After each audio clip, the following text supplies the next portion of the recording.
Hi, artists. Today we're going to start a project, and it's going to be all about you. It's going to be a self-portrait. So a self-portrait is when you draw a picture of yourself. And this project is going to take us maybe the whole week, maybe a couple of days. It depends on you. So don't expect to finish it today. So we're going to take our time and we're going to do a really fun self-portrait. The type of self-portrait that we're going to do is called foreshortening. It's a really big art word, right? Foreshortening.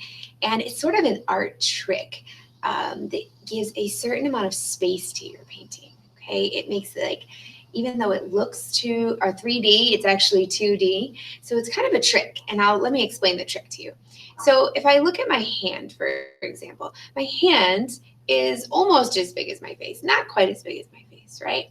But if I hold my hand super close to the camera, it looks like it's bigger than my face, right?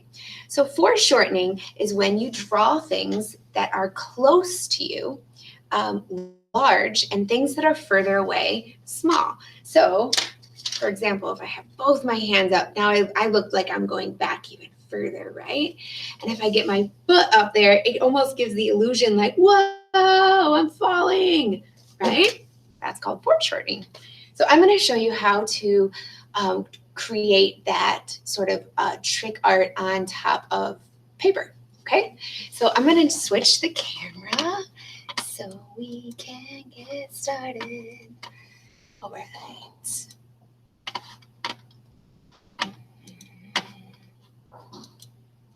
That took me a long time, didn't it? Okay, so I've got a piece of paper here. And the first thing that you're going to want to do is trace your shoes and your hands. And there's a couple of ways you can go about this. You can take your shoe off and put it right on top of your paper to trace. Or you can just take your paper right onto the floor and put your shoe on top and trace that way. If your feet don't fit all the way on your paper, that's okay if the bottom part don't fit.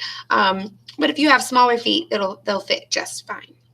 Now, I have mine in marker right now because if I draw in pencil, then you can't see it on the camera. You're going to want to start with pencil, but I'm doing mine with marker because I want you to be able to see it on the camera. So after you draw your feet, you're going to want to do your hands next. Now, your hands, you're actually just going to put your hand on the paper and then trace around to do your hand lines, okay? Right? After that is going to be the body. Now, it's going to take you quite a bit of time just to get this far. So even if this is as far as you get the first class, that is okay, okay? When you're ready for the body part, you have two options. So I have a template that you could use if you would like. You could line up the body where you would like it, as long as the legs match the feet and the hands are somewhere close. You could line that up and trace the parts that go into the background, okay? You could do it that way if you wanted to. If you feel a little more confident, and I feel like many of us can handle this, I think we could probably draw it without the template. So if you want to use the template, you can, but I'm going to show you how to draw it without the template. So if we want to make our body look like it's falling back, we're going to draw our body a lot smaller than our hands and our feet. So I would recommend you start with the head. So I'm going to get a little bit of a head shape going here.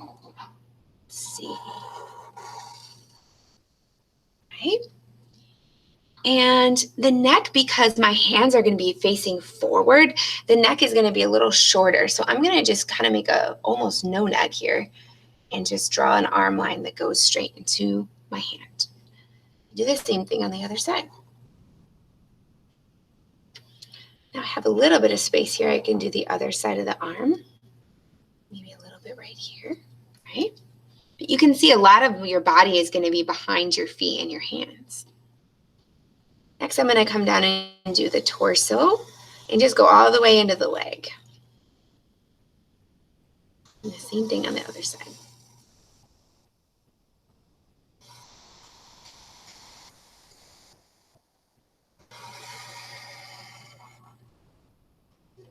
Okay. Now, for the face details, you want to think about what your face looks like, right? You also want to think about if you're what sort of expression you're going to have on your face when you're falling. So I'm thinking right now, I might do kind of like a, oh my goodness, I can't believe I'm falling kind of mouth. And a nose. And maybe I'll do eyes closed. Maybe like I'm so scared because I'm falling. And depending on which way you're thinking about your falling, that could have a big play in your hair. So let's say, I know I have long hair, but let's just pretend that I have short hair. So I'm going to add some ears, and I'm going to pretend that my short hair is just like going straight up because I'm falling, right? Add some eyebrows. And I have some more details definitely to add, right? Like I need some clothes. I need details at the bottom of my shoes. For that, it would be so cool if you actually looked at the bottom of your shoes and drew the same pattern. But if you don't want to do that, you could just make up a pattern that goes on the bottom of shoes. Then you also have to think about your background. Where are you going to be falling? Are you going to be falling in some place, like, I don't know, maybe from a mountain? Are you going to be falling at the playground? Are you going to be falling into a pool? I don't know, wherever you want to fall. If you are having a hard time thinking of a place that you're going to fall, you could just draw a pattern in the background too. That would be fun. So let me show you one that has a little bit more finish to it, okay?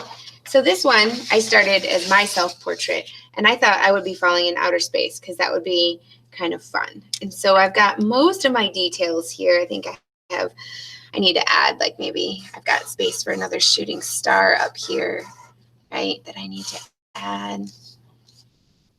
And sometimes it's nice to put those types of details kind of going off of your page too. See, like maybe a star that is going off the page. So it looks like the outer space is just endless, right? Once you have all your details, then you're going to be ready to color. So like I said, I'm doing mine in marker, but if you want to do this whole part in pencil first, that's okay. You can do that. The coloring part is going to be up to you, and that's going to take some time too. You have the tools that you bring. So maybe think about, first of all, the colors you need. Like everybody has their own unique skin color. So maybe we shouldn't be coloring our skin blue, right? So take some time to find the right color for that. Also take some time to think about, I probably wouldn't want to color my whole background with a color pencil. That is going to take just till next year to do. So I probably want to use like crayon maybe for my background because I can color a little smoother and faster with crayon when it comes to big spaces, right? You can also use marker as well. I have some to show you that this one is started but not finished. There's a road in the background, and I love about this one is she's got a braided ponytail and she's falling, and it's falling up. It's great. So these ones not finished yet, but it looks like maybe falling at the as she crossed the street. This girl's falling in the sky. Okay, and here's another one falling from a rainbow. Kind of fun. So it'll take some time, but the foreshortening self-portrait is worth it, and I think you'll have some fun. Okay, so let's go ahead and get started, and happy creating. Bye.